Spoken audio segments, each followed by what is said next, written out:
keep hearing about the private military contractor known as Blackwater in the news, but what exactly did they do and why all the controversy? All right, let's start at the top. Blackwater started out in the late 90s, founded by Erik Prince, who was a Navy SEAL.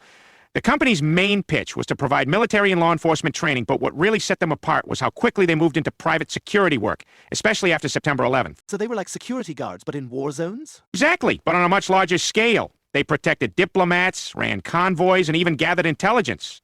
At one point, they had a 7,000-acre training facility in North Carolina, complete with shooting ranges and helicopters. Their biggest contracts were with the U.S. State Department, particularly in Iraq and Afghanistan. And that's where things went sideways, right? Right. The most infamous incident was the Nisour Square massacre in 2007, when Blackwater contractors killed 17 civilians in Baghdad. That drew massive backlash, legal trials, government bans, and a whole lot of scrutiny about how private contractors operate compared to traditional military. Didn't they try to change their name after all that? They did.